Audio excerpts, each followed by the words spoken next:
গেছে। দরুদ আর সালাম পড়ছে আমাদের নবী, কারণ কোন অনুষ্ঠান যদি আল্লাহর আরশে পৌঁছাতে হয়, এই পৃথিবীতে কোনো বাবার নামে পীর সাহেবের গুণগান করে আপনি পৌঁছাতে পারবেন না। অনুষ্ঠান যত বড় হোক ছোট হোক, যে কোনো ইবাদত বন্দিগি হোক, ওটা যদি আপনি মনে করেন যে এটা আমার আল্লাহর দরবারে কবুল হয়ে যাক, তাহলে ওটার আগে পরে দরুদ শরীফ পড়া লাগবে। কি পড়া লাগবে? আমরা যেটা একটু আগে পড়লাম না একবার, তাহলে বিশ্বাস করতে পারি এই অনুষ্ঠান যত ছোট হোক, মানুষ যেই কয়জন হোক, এটা আল্লাহর দরবারে ইবাদত হিসাবে কবুল হয়ে গেছে। প্রশ্ন হচ্ছে যে কথাগুলো বললাম আমি দরুদে, ওইগুলো আমার প্র্যাকটিক্যাল জীবনে থাকা লাগবে। কথা বলে না কেন? আমি বলি এক মুখ দিয়ে, অথচ আমার প্র্যাকটিক্যাল লাইফে এগুলো সেট করা নেই। আমি আন্দাজে এ মুখের চামড়ার মুখ হবে না, এর সাথে আরো দুইটা সম্পৃক্ত আছে। আপনার অন্তর দিয়ে বলা লাগবে এবং বাস্তব জীবনে এটা দেখানো লাগবে। কি বললেন আপনি একটু মিলান তো, কি মন থেকে দরুদ শরীফ পড়েছেন? বলেন না কেন? হাদিস হচ্ছে পৃথিবীর যে কোনো প্রান্ত থেকে যদি নবীর কোনো উম্মত একবার দরুদ শরীফ পড়ে, ফেরেশতারা ওইটা নিয়ে নবীর রওজার কাছে শোনায়। নবীজি বলেন আমি শোনার পরে উত্তর দেই, আর তার জন্য আমি মাগফিরাতের দোয়া করি। সুবহানাল্লাহ। আমরা হাদিস সারা জীবন শুনি যে নবীজির সুপারিশ ছাড়া আমির হামজা না, ওর বাবাও জান্নাত পাবে না। পাবে? আপনি নিজের ইবাদত বন্দেগী একেবারে আকাশ পরিমাণ করলেও জান্নাত যেতে পারবেন না বিশ্ব নবী যদি আমাদের জন্য সুপারিশ না করে। সেই হিসাবে আমার বর্ণনা যে কথাগুলো বললাম, দেখেন তো আমরা সুপারিশ পাবো কিনা। এক নম্বরে বলেছিলাম আল্লাহুম্মা, হে আল্লাহ, সাল্লি আলা, তুমি রহমত নাজিল করো। এখানে সাল্লুন শব্দের অর্থ চারটা। সাল্লুত মানে রহমত নাজিল করা, সাল্লুত মানে দরুদ শরীফ পড়া, সাল্লুত মানে নামাজ পড়া, সাল্লুন মানে মাগফিরাত কামনা করা। আমরা আল্লাহর কাছে চারটার সেইটা যার সাথে মিলবে তার সাথে লাগাবেন। এখন যদি সাল্লুন শব্দের বাংলা অর্থ আপনি এখানে ধরেন যে মাগফিরাত কামনা করা, সৃষ্টি জগতে আমরা যারা অপরাধ করি তারা মাগফিরাত কামনা করলে মানায়। কথা বলে না কেন? তো বিশ্ব নবীর জন্য মাগফিরাত কামনার দরকার নেই, কারণ তার আগে পরের সব অপরাধ আল্লাহ মাফ করে দিয়েছেন। মা তাকদ্দামা মিন যামবি, তার আগে পরে কোনো অপরাধ নেই, সব আল্লাহ নিজ গুণে ক্ষমা করে দিয়েছেন। তাহলে দ্বিতীয় অর্থ হচ্ছে সাল্লুন মানে নামাজ পড়া। এখানে তো আমরা নামাজ পড়লাম না, এই যে কিছুক্ষণ আগে পড়লাম ওই নামাজ পড়া। এই দরুদের ভেতরে কোনো নামাজ পড়েছি? বলেন বলেন। এইটাও না, যার জন্য যেটা মেলে তাকে সেই জায়গায় লাগাবে। তিন নম্বরে রহমত নাজিল করা, এটা মিলছে। আমরা তো আল্লাহকে বলতেই পারি, হে আল্লাহ তুমি রহমত নাজিল করো। সাল্লি আলা, আলা মানে উপরে, মুহাম্মদ, মুহাম্মাদের উপরে। আপনি যখন মনে মনে এই কথা বলেন যে আল্লাহুম্মা সাল্লি আলা, হে আল্লাহ তুমি রহমত নাজিল করো, আল্লাহ যদি বলে কার উপরে, আপনি নিজেই যেন জবাব দিচ্ছেন আলা মুহাম্মদ। কার উপরে? এক কথা বোঝা লাগবে, আপনি শুধু খেলা করার জন্য আসেন নাই। এত কষ্ট স্বীকার করে, টাকা পয়সা খরচ করে, সময় ব্যয় করে আপনি বসে আছেন, একেবারে চাতক পাখির মতো শুনতেছেন, বোঝার জন্য শুনেন। আপনি কিন্তু বলেন না যে আলা মুহাম্মদ, প্রথমে বলেছিলেন আল্লাহুম্মা সাল্লি আলা, আল্লাহ তুমি রহমত নাজিল করো। আল্লাহ জানো হঠাৎই প্রশ্ন করছে বান্দা কার উপরে? আপনি কি বলেছেন আলা মুজিব, মুজিবের উপরে? কথা বলেন না, বলেছেন আলা জিয়া, জিয়ার উপরে? পৃথিবীর কারো নামে আপনি বলেছেন, কি বলেছেন? আলা মুহাম্মদ, মুহাম্মাদের উপরে তুমি রহমত নাজিল করো। আল্লাহ যেন আবার আপনাকে প্রশ্ন করছেন, নারী হন আর পুরুষ হন, যে মুহাম্মদটাকে আমি একা না, সবাই মিলে এক বাক্যে জবাব দিয়েছি সাজ্জিদিনা, মুহাম্মদ আমাদের নেতা। আমি কি আমার নেতা বলেছি? বলেন বলেন। তাহলে সাজ্জিদ তো বলতাম যে আমার নেতা। সাজ্জিদিনা এক আলিফ টান দিলেন, জামা মোতাকাল্লিম, আমরা সবাই মিলে বললাম আল্লাহ সাজ্জিদিনা, মুহাম্মদ যেমন তেমন মানুষ না, উনি আমাদের সকলের নেতা। দরুদের ভেতরে আপনি আমাদের নেতা বলে স্বীকার করে নিলেন, এখান থেকে পরিবারে, সমাজে, রাষ্ট্রে গিয়ে আর মোহাম্মদ রাসূলুল্লাহর নেতৃত্ব মানতে চান না। আপনি এইরকম দরুদ যদি কিয়ামত পর্যন্ত পড়েন, আল্লাহর রহমতে মাহফিল কবুল হওয়া দূরের কথা, আর নিচে নামতে থাকবে। আমার কথার অর্থ বুঝেছেন? যেটা পড়ছেন এটা আমাদের বাস্তব জীবনে নিয়ে যাওয়া লাগবে না। সাজ্জেদিনা পড়লে আপনার জীবনের একমাত্র আদর্শ নেতা হবে মুহাম্মদ সাল্লাল্লাহু আলাইহি ওয়াসাল্লাম। আমি আশা করছি নরম ভাষায় কথা চাই বলেছি, আপনি বুঝেছেন। যদি না বোঝার ভান করে থাকেন, হামজার বাপ আসলেও আপনি ওয়াজে কিচ্ছু হবে না। সুতরাং যারা দরুদ পড়লেন, এটা এখন থেকে সাজ্জেদিনা আমার নেতা না, আমাদের নেতা। কার নেতা? আমাদের নেতা মুহাম্মদুর রাসূলুল্লাহ। এতটুকু শেষ করেন। আপনি আরেকটু বাড়িয়ে বলেছেন সাজ্জেদিনা মাওলানা। মাওলানা মানে আমির হামজা। মাওলানা মানে অভিভাবক, পথ প্রদর্শক, গাইডলাইন দাতা। যিনি আমাদেরকে পৃথিবীতে জান্নাতের পথ দেখিয়েছেন, তিনি আমাদের আদর্শ অভিভাবক। এই জায়গায় শব্দগুলো বাংলাদেশ, ভারত, পাকিস্তানের মানুষেরা বেশি ভুল করে। আপনি দরুদের ভেতরে পড়ছেন মাওলানা, সে তো আমার না, আমাদের সকলের অভিভাবক, পথ প্রদর্শক, গাইডলাইন দাতা। অথচ এখান থেকে দরুদ পড়ে বাইরে গেলে নবীজির পথ মতো আর চলতে চান না। তখন নিজে একটা পথ বের করে নেন। আপনি নবীজির 63 বছরের পুরা জীবন পড়ে দেখেন তো, আপনি যে জিকির করেন, এই জিকির নবীজি জীবনে এইভাবে করেছে কিনা। আপনি যে বললেন মাওলানা, তিনি আমার গাইডলাইন দাতা, যেভাবে গাইডলাইন দেয় আমি ওইভাবে ফলো করি। তো আপনার জিকির তো নবীজির ফলো অনুযায়ী হচ্ছে না। সুতরাং আজকে থেকে সিদ্ধান্ত নিয়ে যাবেন, আমি যাই করি না কেন, যদি আমি টয়লেটেও বসি, আমি মাওলানা এ ঘোষণা দিয়ে এসেছি বগুড়ার মাটিতে যে আমি গাইডলাইন পাবো, নবীজি যেইভাবে টয়লেটে গিয়েছে আমি ওইভাবে যাব। এই কথা বুঝতেছে? ফ্যানটা একটু ঘুরিয়ে দিন, সমস্যা হচ্ছে। এখান থেকে একটু টান দেওয়া যাচ্ছে না, একটু ঘুরিয়ে দিলে তো হয়।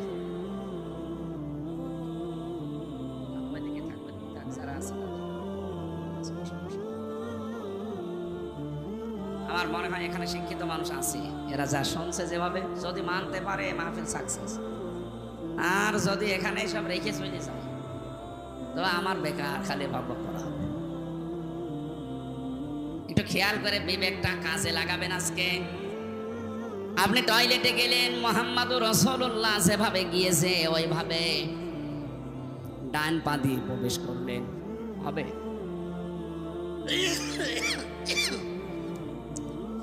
নবীজি জীবনে কোনোদিন ডান পা দিয়ে টয়লেটে বসেছেন? বলেন বলেন, কি দিয়ে? আরো জোরে।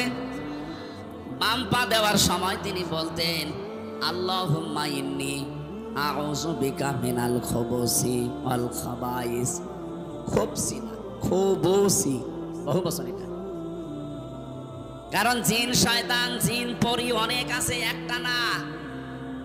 পৃথিবীতে সবচাইতে বেশি শয়তান আনন্দ পায় নারী এবং পুরুষের লজ্জা স্থান দেখে। কারণ শয়তান যৌনবাদী ও যৌনতা ছড়াতে ভালোবাসে। আমরা যেহেতু সব জায়গায় পোশাক আশাক পরে থাকি, টয়লেটের সময়টা লজ্জা স্থান উলঙ্গ করা লাগে, উন্মুক্ত করা লাগে, এই জন্যেও ওখানে বসে থাকে। নবীজি শিখিয়েছেন ওখানে যাবার আগেই বলবা আল্লাহুম্মা, হে আল্লাহ, ইন্নী অবশ্যই আমি, আউযু বিকা তোমার কাছে আশ্রয় চাই, সাহায্য চাই, মিনাল খুবুসি ওয়াল খাবাইস যত রকমের জিন পরি যা আছে দুষ্টু, ওরা যারা উৎপত্তি আছে আমার লজ্জা স্থান দেখার জন্য আমি ওদের থেকে আশ্রয় চাই। বিশ্বনবী বলেন এটা পড়ার পরে যখন মানুষ টয়লেটে বসবে, শয়তানের চোখে তো মাসলা বের হয়। শয়তান যৌনবাদী ও যৌনতা ছড়াতে ভালোবাসে। আমাদের যৌনাঙ্গ যতটুকু একজন পুরুষের জন্য এই নাভি থেকে শুরু করে হাঁটু পর্যন্ত ঢেকে রাখা এটা ফরজ। এটা কি? নামাজ পড়া যেমন ফরজ, একটা পুরুষের যদি পোশাক আশাক থাকে তাহলে তার নাভি থেকে হাঁটু পর্যন্ত মাস্ট বি ঢেকে রাখাই লাগবে। যদি এতটুকু কাপড় না থাকে তাহলে আপনার এই গুনাহ হবে না। কাপড়ই নেই, কাপড় থাকলে মাস্ট বি এতটুকু ঢাকাই লাগবে। একজন পুরুষ মানুষ যদি নাভি থেকে হাঁটু পর্যন্ত ঠেকেও নামাজ আদায় করে তার নামাজ হয়ে যাবে, কিন্তু একজন মহিলা যদি নাভি থেকে হাঁটু পর্যন্ত ঠেকে নামাজে দাঁড়ায় নামাজ হবে না, হবে না। কারণ ওর ফরজটা আর একটু বেশি। ওর মাথার চুল যদি সেজদায় দিতে গিয়ে রুকু দিতে গিয়ে দেখা যায় ওর নামাজ ভেঙে যাবে। এই জন্য মেয়েদের শাড়ি পরে আমার মনে হয় নামাজ শুদ্ধ হয় না। মেয়েরা যারা শাড়ি পরে নামাজ পড়েন এটা বাদ দেবেন, আপনি সালোয়ার কামিজ বানাবেন। আমার মনে হয় সালোয়ার কামিজে খরচও কম হবে, ফরজ পর্দা আদায় হবে, নামাজও সুন্নত অনুযায়ী হবে। আমরা স্বামী যারা আছি তারাও বেশি যাবো। 3000-5000 টাকা দিয়ে শাড়ি না কিনে 450-500 টাকা দিয়ে সালোয়ার কামিজ বানানো হয়ে যায়। মেয়ে লোক তো ঝামেলা ও ছাতা বানাতে চাই না। হ্যাঁ, সম্মানিত মা বোনেরা, আপনার ফরজ মুখমণ্ডল, হাতের কবজি আর পায়ের পাতা বাদ দিয়ে পুরা শরীর আপনাকে ঢেকে রাখা লাগবে। নামাজের সময় অন্তত মাথার চুলটা যেন বের হয়ে না যায় কোনো ক্রমে। শয়তান সব চাইতে বেশি আনন্দ উপভোগ করে তখন যখন দেখে কোনো মানুষের লজ্জা স্থান হয়ে আছে। আর এইটা চালু করার জন্য 15.5 বছরে যারা দায়িত্বে ছিল, ডাইরেক্ট ইনডাইরেক্ট ওই মানুষগুলো সব চাইতে বেশি চেষ্টা চালিয়েছে। কয়েকদিন আগে একজন উপদেষ্টা হয়েছে, ও নিজের স্ত্রীকে দিয়ে সারা জীবন এই কাজ করাচ্ছে। ওর স্ত্রীর মাথায় তো বিশাল বড় একটা সালোয়ার কামিজ দেওয়া থাকে না। ওই যে সমস্ত সিনেমা, নভেল, নাটক, থিয়েটার বানিয়েছে, আপনি দেখেছেন এই যে bachelor, third person singular number উপন্যাস পড়েছিলাম, ওইগুলো দিয়ে এখন সিনেমা বানিয়েছে। ওর নিজের স্ত্রীকে দিয়ে অভিনয় করিয়েছে। এখানে পরকীয়া প্রেম কি করে করা লাগে, সমকামিতা কিভাবে প্রমোট করা লাগে, এইগুলো উস্কে দিয়েছে সারাটা জীবন। সেই লোক এখন এই দেশের উপদেষ্টা। ও সামনে যদি দায়িত্বে এভাবে থাকে, নিজের বউ না আপনার বউ দিয়ে করাবে তখন। এই জন্যই তো এই দেশে এখন ঝড় উঠতেছে না। এরে বাদ দিন, আপনি দরকার হয় ছাগলকে বসান, কিন্তু এরে বসানো যাবে না। 96% মুসলমানের দেশে যারা আল্লাহর নিষিদ্ধ কাজ পুরুষে পুরুষে নাকি বিয়ে করে। বাড়ি যেয়ে কালকে বল, আপনি টের পাচ্ছেন কোথায় যাচ্ছে? খালি নামাজ পড়ে রোজা রেখে কালো বোরকা পরে হাঁ করে থাকলে হবে? বাস্তবতা নেওয়া লাগবে না? আপনার মেয়ে কালকের দিন পরে নিয়ে চলে যাবে, বলবে যে না দেওয়া লাগবে। যেটা বোঝানোর জন্য বলছিলাম, বিশ্ব নবী বলেন যখন আপনি দোয়া পড়ে বসলেন 8 মিনিট 10 মিনিট আপনি কাজ করলেন, বের হওয়ার সময় বলবেন গফরানাক, বাম পা দিয়ে বের হবেন। বলেন বলেন, প্রতিটি কথা থেকে শিক্ষা নেওয়া লাগবে যে আমি কি করি আর আসলে কি করা দরকার।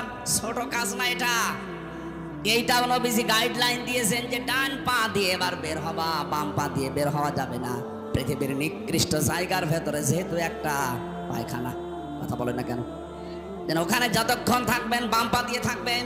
বের হওয়ার সময় আপনাকে যেহেতু দুনিয়া আরেকটু ভালো জায়গায় যাচ্ছেন, ডান পা দিয়ে বের হওয়ার সময় মুখ বন্ধ করে থাকবেন না। প্রথমেই বলা লাগবে গফরানাক, হে আল্লাহ আমি মাফ চাই। কেন? কারণ এই 8-10 মিনিট আমি তোমার কাছে ক্ষমা চাইতে পারিনি, আমি একটা কাজে ছিলাম, দয়া করে আমাকে তুমি মাফ করে দাও। আলহামদুলিল্লাহিল্লাযী আযহাবা আন্নিল আযা ওয়া আফানি, প্রশংসা তো তোমার জন্যে, কারণ তুমি আমার পেট থেকে গান্ধা এবং অপবিত্র কষ্টদায়ক জিনিসগুলো বের করে দিতে। যদি তুমি না দিতে, এটা বের করার জন্য আমার আবার অপারেশন করা লাগে। যাদের পাইলস হয়, অর্শ হয়, ফিস্টুলা হয়, আপনি দেখেছেন বাস্তবতা তার কারেন্টকে বলে 10 মিনিট 8 মিনিট না, ঘন্টার পরে ঘন্টা লোকটা বসে আছে ওই রকম জায়গায়। আল্লাহ যদি সত্যি আপনাকে গান্ধা জিনিস বের করে না দিতেন, ওটা কেটে বের করে লাগার জন্য অপারেশন করা লাগবে। হাদিস পড়েছি, কোনো মানুষ যদি সত্যি এই দোয়াটা পড়ার সময়, বের হওয়ার সময় আমল করতে পারে, এরকম কঠিন রোগ থেকে আল্লাহ তারে আস্তে আস্তে বাঁচিয়ে দেয়। জীবনে দোয়া অনেকে আছে পড়েই। বোঝানোর বিষয় ছিল যে দোয়াটা পড়ে আসলেন, গেলেন, 8-10 মিনিট সময় কাটালেন, পোড়াটা নবীজির গাইডলাইন মতো হয়েছে, এই জন্য পোড়াটাই ইবাদত। কথা বলে দেখেন, এটা যে ইবাদত মানেন তো, আপনি মনে করছেন আমি 10 মিনিট টয়লেটে থাকলাম, এটা আবার ইবাদত হয় কি করে? হ্যাঁ, কারণ এই তরিকাটা রাসূলুল্লাহর। এই তরিকা যদি আপনি আব্রাহাম লিঙ্কনের মতো করেন, আপনি যদি জো বাইডেনের মতো চান আর বের হন, ডোনাল্ড ট্রাম্পের মতো চান আর বের হন, ওইটা তখন আর ইবাদত হবে না। ওটা কিয়ামতের দিন আপনাকে আল্লাহ হাজির করবে ওই ট্রাম্পের সাথে, কারণ আপনার গাইডলাইন দাতা, আপনার আদর্শ, আপনার অভিভাবক হয়ে দাঁড়িয়েছে পথ প্রদর্শক ট্রাম্প। কথা বলে না কেন? তাহলে আমাদের বাস্তবতা শুধু মাওলানা পড়লে হবে? আমি তো একটা বললাম জিকিরেরটা। দুনিয়ায় যত রকমের কাজ আছে, প্রত্যেকটি কাজে সেই অনুসরণ করা লাগবে মুহাম্মদুর রাসূলুল্লাহ। কেউ বাজারে গেছে, কিভাবে দরদাম করবে, কিভাবে তার ক্রেতা বিক্রেতার বিক্রি হবে, এমন কোনো কাজ নেই নবীজি জীবনে করেননি। আর আপনি ওই কাজের বাইরে কোনো কাজ করলে আপনার মাওলানা মুহাম্মদ ওয়া আলা আলী সাইয়্যিদিনা কিচ্ছু হয়নি। তাহলে দরুদ শরীফ কবুল না হলে মাহফিল কবুল হবে? বলেন বলেন। আল্লাহ যেন আমাদেরকে সহজভাবে বোঝার তৌফিক দিন, বলেন আমিন। জেলখানায় আমি 3টা বছর ছিলাম, ফাঁসির কন্ডেম সেলের ভেতরে। আমার প্রতিদিনের তাহাজ্জুদের নামাজে এই দোয়া ছিল, আল্লাহ আমি বাইরে যদি জীবনে যেতে পারি। আমার আর আশা ছিল না যে আমি বাইরে যাব, কারণ ওরা যে অবস্থায় রেখেছিল মনে হচ্ছিল মারা যাবে। 24 ঘন্টা ওরা আমার নজরদারিতে, তালাবদ্ধ অবস্থায় যোগাযোগ বিচ্ছিন্ন করে রেখে দিয়েছিল। জানতাম না যে বাইরে কেউ আসে না। এমনিতেও টেনশনে তো বিভিন্ন রোগ এমনি হয়নি, এই কারণে হচ্ছে। কোনোদিন আশা করি নাই যে বাইরে বের হব। তারপরও যদি আল্লাহ তুমি বাইরে বের করো, তো অন্তত তোমার বান্দা বান্দিদের সামনে যখন আমাকে নিয়ে যাবে, কোরআনের কথাগুলো, হাদিসের কথাগুলো এমন সহজভাবে যেন বলতে পারি, মানুষ যেন সত্যি সহজে, বাচ্চা যেমন মায়ের কথা বুঝে ফেলে, আমার সামনে যারা এরা যেন আমার সহজভাবে বুঝে। আপনারা বুঝতেছেন কথা? সুতরাং দরুদ শরীফ যে যেই কায়দায় পড়ছেন হচ্ছে না। আপনার সাইয়্যিদিনাও ঠিক নেই, মাওলানাও ঠিক নেই। আপনি মাওলানা মানেন গিয়াসউদ্দিন তাহেরিকে, ও যেভাবে জিকির করে আপনি ওইভাবে জিকির করেন। তার মানে আপনার জিকির, আপনার মাওলানা গিয়াসউদ্দিন তাহেরি। এই কথা বলছেন না কেন? আপনার মাওলানা, আপনার জিকির হওয়া লাগবে তো মুহাম্মদুর রাসূলুল্লাহর মতো। কথা বলেন না কেন? আপনার ব্যবসা হওয়া লাগবে মুহাম্মদুর রাসূলুল্লাহর মতো। আপনার রাজনীতি হওয়া লাগবে মুহাম্মদুর রাসূলুল্লাহর মতো। আপনার অর্থনীতি হওয়া লাগবে মুহাম্মদুর রাসূলুল্লাহর মতো। হ্যাঁ, আপনি নামাজ পড়েন রসুলের মতো, রোজা রাখেন ওনার মতো, ব্যবসা করেন আব্রাহাম লিঙ্কনের মতো। এলাকায় বহু মানুষ এমন আছে নিজে টাকা ছেড়ে রাখে, 1000 টাকা দিয়ে দেয়, প্রত্যেক মাসে 100 টাকা করে বেশি। এটা মনে হয় এখনো শুরু হয়নি। এই এলাকায় এই সুদের সাথে জড়িত, তাহলে সে মায়ের সাথে জেনা করছে। এই কাজ করছেন কারা? হাত তোলেন তো। আন্দাজে আপনারা তো মিথ্যা কথা বললে যে এলাকায় আছে, একটা লোক তো নেই। ওই রকম মানুষ এখানে আমি জানি যে আসবে না, কারণ ও আসলে তো ধরা খাবে। সুতরাং এখানে যারা আছে এই কাজের ভেতরে আমরা নেই। যদি কেউ থেকে থাকেন আজকে এই মুহূর্তে তাওবা করেছিল, না খেয়ে মরে যান ভাই। মায়ের সাথে জেনা করে মরে যাবেন, জেনার শাস্তি জানেন? কোরআনে কারিমে সূরা ফুরকানের 68 নম্বর আয়াতের মাঝে আছে, ওয়ালা ইয়াজনুন, জেনা করবা না, কারণ জেনা করলে ইউদাফ লাহুমুল আযাব। আল্লাহ বলেন জেনার শাস্তি ডবল হবে। এখন যদি বলেন কই আমি তো কোনোদিনে জেনা করিনি, কিয়ামতে আপনার আমল নামায় এটা উঠে থাকবে যে আপনি মায়ের সাথে জেনা করে এসেছে। যারা এই যে টাকা ছেড়ে রাখে, টাকা আসে। 1 বিঘা জমি আপনি আমার কাছ থেকে নিন, নেওয়ার সময় হয়তো 70-80 হাজার টাকা দিয়ে দিন। 1 বছর 2 বছর 5 বছর করে খাবে। টাকা যখন ফেরত দেবো, জমি তখন ফেরত দেবো। এইটাও সুদ ভাই। এটার কি বলে বাংলায়? এগ্রিমেন্ট। সে যে বাংলায় কি বলে? বন্ধকি। এই কাজে যেহেতু এটা জমিন না, এই যে বিভিন্ন জমি আছে, এখানে 1 বিঘা জমি দিলে 60,000 70,000 টাকা নেয়। 1 বছর করে খাবেন, যখন টাকা ফেরত দেবেন তখন আপনাকে জমি দেবো। কারা কারা এই কাজে আছেন আমি কিছু বলছি, হাত তোলেন। এই 2 ঠিক আছে, আলহামদুলিল্লাহ। না এদের সাহস আছে, বগুড়ার মানুষ তো, তারেক জিয়ার মতো সাহস আছে। বলেন তো আপনি যে এই কাজ করে, কি না জেনে করে না জেনে করে? না জেনে। তাহলে এখন যেহেতু জেনে ফেলছে, এরপরেও যদি করে, আপনি এতদিন বলতে পারতেন আল্লাহকে যে আল্লাহ আমি জানতাম না, এখন কি কর?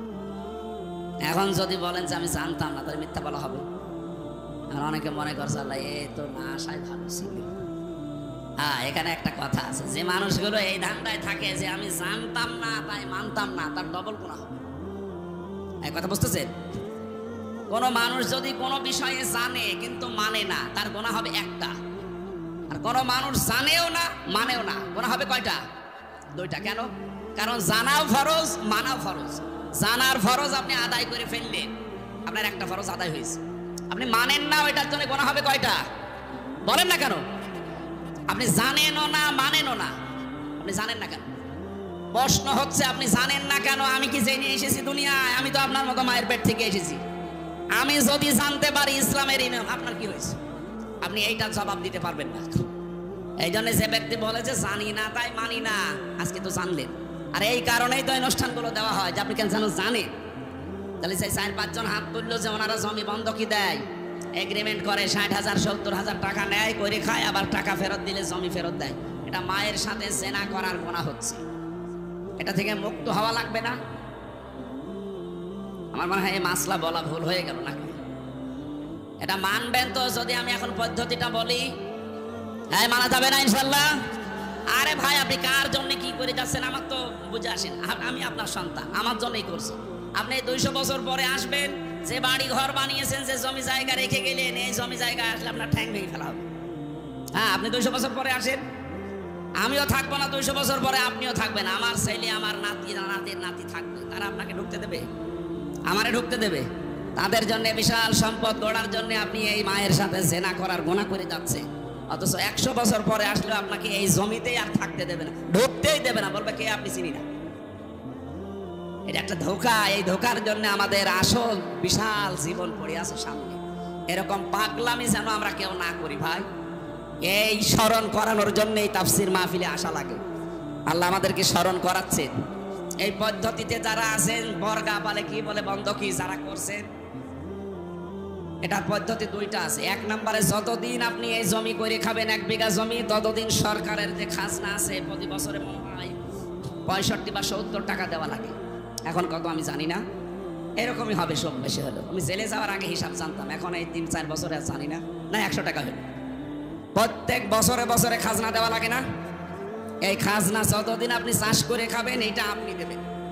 আর যখন ওরে 1 বছর 2 বছর 5 বছর পরে টাকা ফেরত দেবেন, ওই 70,000 80,000, তখন কমপক্ষে 8-10 হাজার টাকা কম নেওয়া হবে। এই সিস্টেমে যদি নিতে পারেন তাহলে জায়েজ আছে, তাছাড়া হবে না। এবার বলেন, এই মাসলায় যদি কোনো কিছু জানার থাকে তাহলে আমি বলে তাফসিরে প্রবেশ করছি। বলেন, এই পদ্ধতি যদি মানতে পারেন, এই দুইটা খাজনা দিয়ে দেবেন আর টাকা নেওয়ার সময় 8-10 হাজার কম নেবেন। আর একটা নিয়ম আছে ভাই, আমি শেষে আপনার প্রশ্নের জবাব দিয়ে দিচ্ছি। আর একটা নিয়ম আছে, যখন আপনি এই বাস্তবতায় যখন আপনি বলবেন যে আমি 10,000 টাকা দিলাম, প্রত্যেক বছরে বছরে আপনি 10,000 করে টাকা দেবেন, এই জমি আপনি কাজ কারবার যতদিন যা উপায় করে নিতে পারেন। 1 বিঘা জমি থেকে 10,000 15,000 টাকা কামাই করা, উপায় করা, চাষ করে হোক আর যেভাবে হোক, অত কঠিন না। সুতরাং ইনসাফ যেন দুইজনেরই থাকে, সেই হিসাবে নেওয়া জায়েজ আছে। আমার কুষ্টিয়া মেহেরপুর চুয়াডাঙ্গাতে 1 বিঘা জমিতে সর্বোচ্চ 8,000 10,000 টাকা 1 বছরে দিয়ে দেয়, এইটা জায়েজ আছে। এটার আরবি নাম বাংলা নাম কি বলে আমি জানি না, খাই খালাসি। এইটা করবেন, এইটা মানুষ করতে চায় না, বলে লস হয়ে যায়। ঠিক আছে, আপনার বিবেকে যা ধরে এখন থেকে আপনি তাই করেন, কিন্তু এই দোষ দিতে পারবেন না যে আমি জানি না তাই মানি না। আপনার ডবল গুনাহ করে